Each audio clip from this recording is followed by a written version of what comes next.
नमस्कार मित्रों, मैं हूं अशोक वर्मा। भरोसे का नाम ही है टीवी 20 न्यूज, जो रोज उपलब्ध कराता है ताजा तरीन खबरें। देश और प्रदेश की तमाम अहम खबरों के साथ आइए नजर डालते हैं इस खबर पर।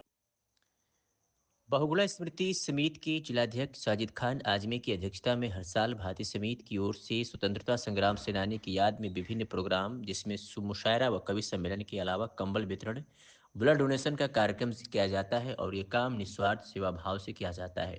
इसी क्रम में महान स्वतंत्रता संग्राम सेनानी श्री कमला बहुगुणा की याद में आजमगढ़ के हरियोत कला केंद्र में रविवार को कार्यक्रम कराया गया, जिसमें देश के कोने कोने से प्रसिद्ध कवियत्री व शायरा शामिल हुए।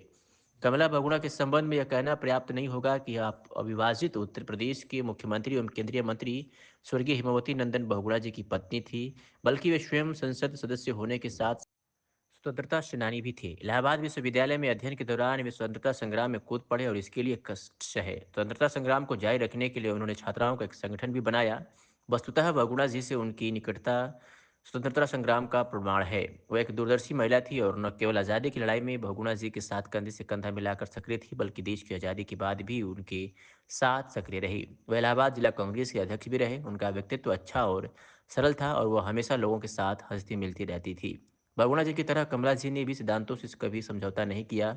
वह धर्मनिरपेक्षता में विश्वास करती थी और उन्होंने हमेशा जाति और धर्म से परे राजनीति की। चूंकि वर्तमान वर्ष उनकी जयंती का शताब्दी वर्ष है, इसलिए बहुगुणा जी की स्मृति में बहुगुणा स्मृति समिति इस वर्ष को कमला जी की जन्मशती के रूप में मनाया गया। कार्यक्रम में मुख्य अतिथि के रूप में दारा सिंह चौहान रहे एवं उद्घाटन प्रोफेसर रीता बहुगुणा जोशी ने किया। अध्यक्षता जेड के फैजान एडवोकेट सुप्रीम कोर्ट ने किया। तो वहीं इस मौके पर अरविंद जायसवाल, डॉक्टर जावेद, जयनाथ सिंह, अबुल कैस आजमी, जावेद आलम, सदाब खान, पूर्व विधायक आदि लोग शिरकत की। वह इस कार्यक्रम को सुनने के लिए हरियौत कला केंद्र में भारी संख्या में श्रोतागण पहुंचे थे और कार्यक्रम को सफल बनाया। वर्षों से चालू है।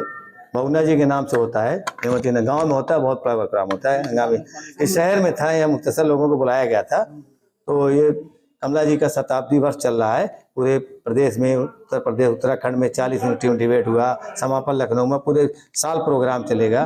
तो उसी के रीता जी की माता जी बहुत ही सांसद थी इलाहाबाद से, बहुत ही आज़ादी की लड़ाई में उन्होंने बड़ा योगदान उनका था। 54 में जब वो भगदड़ मची कुंभ में, तो मेन काम उन्हीं का था। इंदिरा जी के साथ उन्होंने काम किया, 10 साल कांग्रेस के अध्यक्ष रही। बहुत ही काम उनका रहा सराहनीय। जब बहुगुणा जी जेल चले गए तो वही देख रेख करती थी। मतलब इस वजह से पूरे प्रदेश में उनके नाम से प्रोग्राम चल रहा है। उसी को देखते हुए मैंने 20वां मुशायरा था, मैंने कहा आजमगढ़ में रखा जाए उनके सम्मान में। आज कितने लोग आए हैं मुशायरे में? कवि कितने आए हैं? कवि हैं 11-12 कवि हैं। कुंवर जावेद हैं, हमारे सादाब आजमी हैं, सरिता सना है, विभा सिंह है, विभा शुक्ला है, प्रतिभा यादव है, खुशबू रामपुरी है। ऐसे तमाम लोग आए हैं। सब प्रोफेसर सरफराज नवाज हैं। ऐसे 11 लोगों को मदऊ किया गया है। मुख्य अतिथि के रूप में आप जान ही रहे हैं, दारा सिंह चौहान जी आए हैं, रीता बहुगुणा जोशी जी आई हैं, अमरी शंकर पाड़े जी आए हैं, जेड के फैजान साहब आए हैं, उमरुद्दीन सिद्दीकी साहब आए, तमाम लोग शिरकत है इसमें। कार्यक्रम से क्या संदेश देना चाहेंगे? संदेश देना चाह रहे हैं कि पहले लोग कैसे थे, कमला जी मतलब कैसे काम कर रहे थे, आज के और कल में क्या फर्क है, और उनका सम्मान आज क्यों हो रहा है इतने जमाने के बाद। क्योंकि ऐसी महिला थी कि जिनके लिए सम्मान न किया जाए, प्रदेश में कार्यक्रम न किया जाए उनके शताब्दी वर्ष पर, तो बड़ा दुख की बात होगी। तो बहुत ही अच्छा रिस्पांस मिला पूरे प्रदेश में। 40 मिनट डिबेट हुआ, समापन हुआ। उसी को कार्यक्रम आजमगढ़ शहर में किया गया। मगर आजमगढ़ शहर के लोग आते नहीं अच्छे प्रोग्राम में। गांव में रहता तो 20,000 लोग खड़े रहते हैं। आज मैं स्वर्गीय कमला बहुगुणा जी की शताब्दी वर्ष के अवसर पर आयोजित इस कार्यक्रम में मैं सभी लोगों का स्वागत करता हूं। खास करके उनकी सुपुत्री जो उत्तर प्रदेश की सरकार में कैबिनेट मंत्री रही हैं, देश की पार्लियामेंट में रही हैं, उनका स्वागत करता हूं। भाई साजिद भाई जो इसके आयोजक हैं, उनका भी स्वागत करता हूं। और मणिशंकर पांडे जी जो हम लोग के बहुत पुराने मार्गदर्शक रहे, नेता रहे, पूर्व विधान परिषद के सदस्य रहे, आज जो लोजपा के राष्ट्रीय उपाध्यक्ष हैं, मैं उनका भी स्वागत करता हूं। और आज हम ऐसे एक शख्स के शताब्दी समारोह में शामिल होने का हमारे जैसे लोगों को अवसर मिला, जिन्होंने इस देश की आज़ादी के आंदोलन के एक हिस्सा रहे हैं और आंदोलन के हिस्से के साथ साथ कांग्रेस पार्टी के लगातार 10 साल तक वहाँ के अध्यक्ष रहे हैं। और ये पहली महिला थी जिन्होंने निर्वाचित जिला परिषद के चेयरमैन चुनी गई थी। और इन्हें जो बाद में इन्हें देश की पार्लियामेंट में जाने का अवसर मिला है, जहां देश में जाकर पार्लियामेंट में उन्होंने महिलाओं के मान सम्मान, उनके विकास की बातों को मजबूती से रखने का काम किया।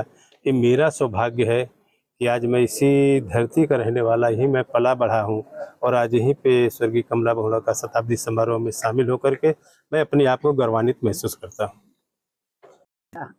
ये जन्म शताब्दी वर्ष है और इसमें हेमवती नंदन बहुगुणा स्मृति समिति जो कि 1990 से काम कर रही है, उसने फैसला लिया कि हम पूरे उत्तर प्रदेश उत्तराखंड में इस जश्न को अच्छे से मनाएंगे। और इसी की श्रृंखला में हमने 40 विश्वविद्यालयों में सबसे पहले उत्तराखंड और यूपी के हमने एक संगोष्ठी कराई थी, संगोष्ठी नहीं, हमने एक वाद विवाद प्रतियोगिता कराई थी, जिसका कि फाइनल लखनऊ में बहुत ही ग्रैंड प्रोग्राम हुआ। और अब ये मैं आज बहुत आभारी हूँ अपने आजमगढ़ के बहुगुणा स्मृति समिति के जिला अध्यक्ष के लिए, जिन्होंने साजिद खान साहब, जिन्होंने कि ये आज उनके मेमोरी में, उनकी याद में आज ये मुशायरा कवि सम्मेलन आहूत किया है। ठीक ही कहा मंत्री जी ने, मैं इनकी बहुत आभारी हूँ कि अवतारा सिंह चौहान जी यहाँ पर आए और इन्होंने जो बातें कही बिल्कुल सही कही, क्योंकि मेरी माँ बानर सेना की सदस्य भी थी जब स्वतंत्रता आंदोलन था। 42 के आंदोलन में विश्वविद्यालय की छात्र नेता के रूप में अग्रणी भूमिका निभाई। बाद में उन्होंने श्रमिकों और ग्रामीण क्षेत्र में बहुत काम किया, विकास का, महिलाओं के उत्थान के लिए उन्होंने बहुत काम किया। आप ये समझ लीजिए कि उन्होंने सन 1960 के दशक में प्रयागराज में 200 गांव में महिलाओं के प्रशिक्षण के केंद्र स्थापित करवाए थे। पहली 10 साल वो कांग्रेस के अध्यक्ष रही, सन 1962 से 1972 तक जिला कांग्रेस कमेटी की निर्वाचित, मनोनीत नहीं निर्वाचित अध्यक्ष रही। 74 में वो जिला परिषद इलाहाबाद की सबसे पहली उत्तर प्रदेश की महिला अध्यक्ष के रूप में स्थापित हुई, जीती चुनाव, और 77 में वो सांसद हुई। तो उन्होंने मेरे पिताजी के साथ स्वतंत्रता आंदोलन में काम किया और बाद में उन्होंने बैकसीट लेकर मेरे पिताजी के साथ जो है वो लगातार उनकी राजनीति में उनको सक्रिय योगदान दिया। ऐसी महिलाएं उस युग में बहुत कम होती थी जो इतनी शिक्षित हों। मेरे नाना वाइस चांसलर थे, head of the department, history department पहले रहे। तो वो 1942, मेरी माँ 1946 में पोस्ट ग्रेजुएट थी इलाहाबाद यूनिवर्सिटी की। तो मैंने ये सोचा कि ऐसी महिलाओं को भी जन्म शताब्दी में जश्न होना चाहिए और मैं आप सबकी बहुत आभारी हूँ कि आपने आकर हमको इंटरव्यू लिया।